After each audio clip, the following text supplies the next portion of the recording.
Alright, well hey everybody, in this video we're going to take a look at a follow-up to something that I did in Photoshop User Magazine, and it's in the April 2007 Photoshop Speed Clinic column that I wrote, and I talked about a video that I was going to do to take what I wrote there a step further. So, without explaining too much here, it was how to watermark photos, but the way that I showed inside the Speed Clinic column kind of takes away all those little things that you'd run into when you watermarked photos, because I get a lot of questions on it.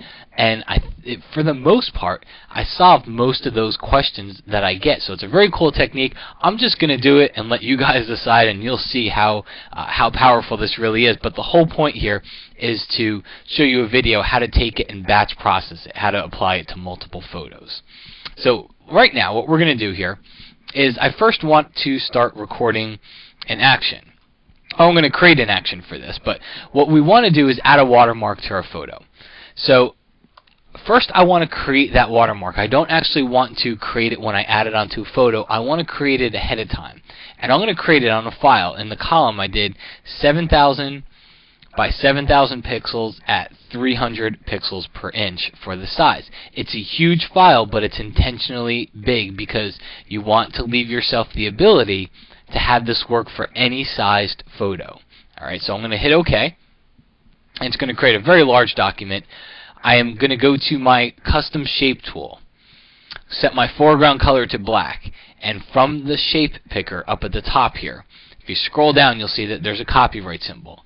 This could be anything. This could be your company logo. This could be text. This could be any shape, any object that you want to create onto a layer. I'm just going to do it using this copyright shape. And at this point, I'm just going to draw a very large copyright symbol right onto the screen here. Alright, now if we go take a look on our layers palette, here we see it. I want to get rid of the white background because I don't want it.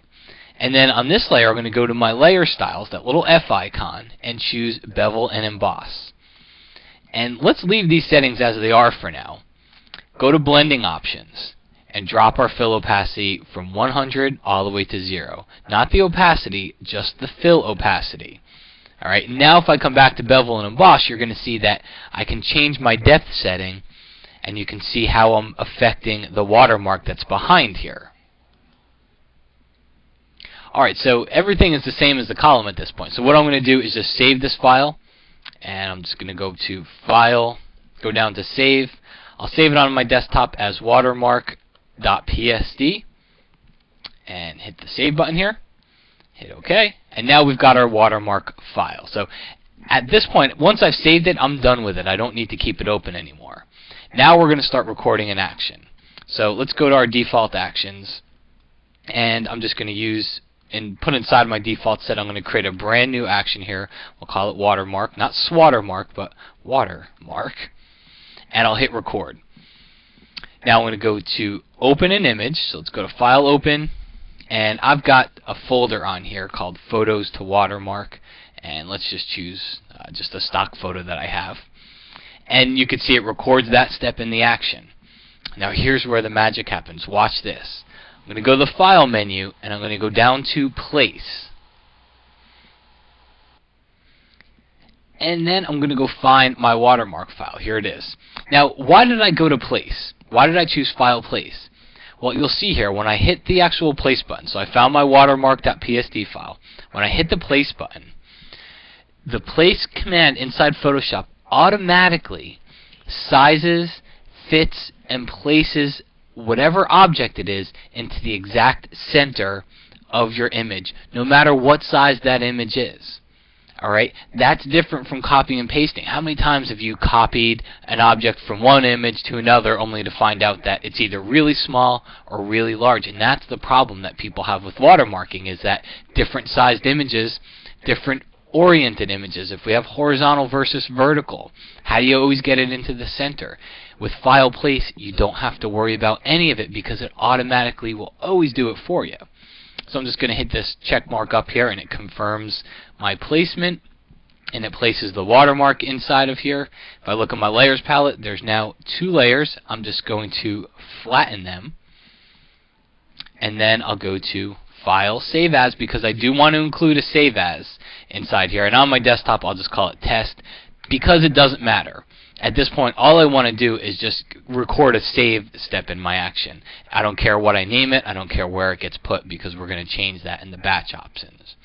Alright, so let's go take a look at the actions palette over here. We see now we have our save option. I'm going to stop recording. Let's go ahead and close this image. We'll go to File, down to Automate, and choose Batch. Inside here, I ask it, which action do I want to play? I want to use the watermark action I just created. What folder do I want to run this action on? Well, I'm going to go choose that folder that was on my desktop called Photos to Watermark. Remember, I had like 6 or 7 in there, so let's choose that folder. Here's what's key.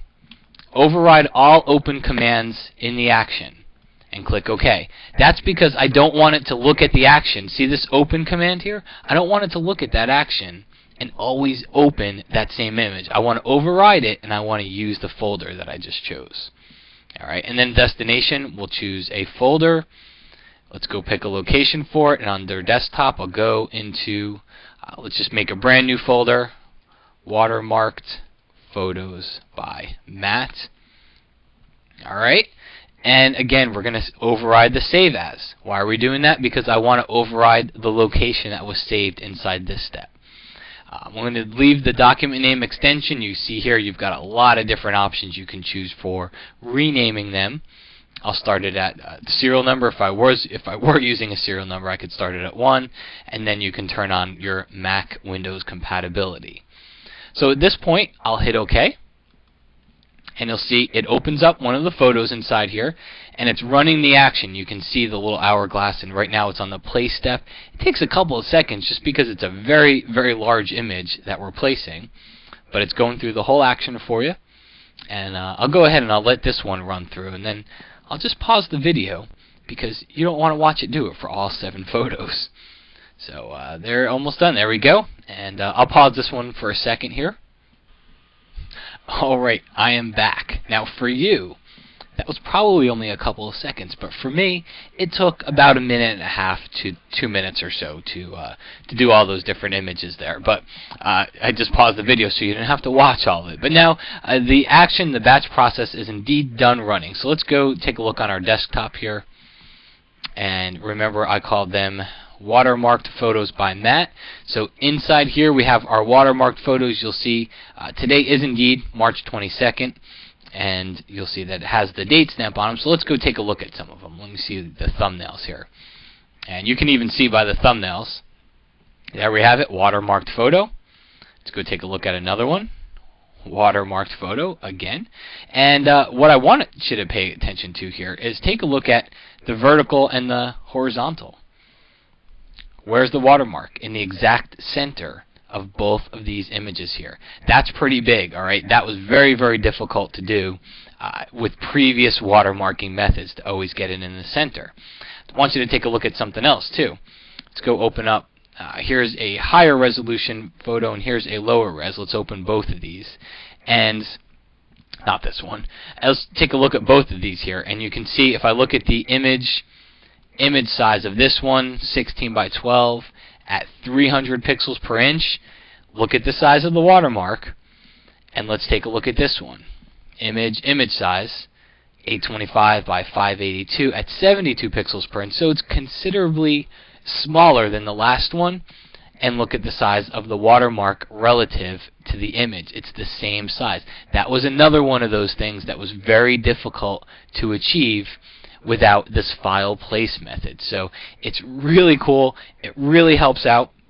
And I'm telling you, I've not seen a way to watermark your photos since I found this that achieves this level of flexibility that you get, because it works on all different sizes and all different types of photos. So there you have it. Not only an action to watermark your photos that fits, but you turn it into a batch process, and then you can run it on a whole folder full of photos at the same time.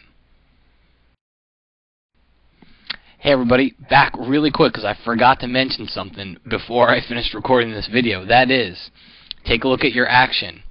When you look under the place step here, don't forget that it is looking for that watermark.psd file. So if you were to move that file, this action would stop working. So make sure that you put that file into a place where you're okay with keeping it, and then don't modify your action because it'll always look there. So just wanted to make sure I mentioned that in case you did move it.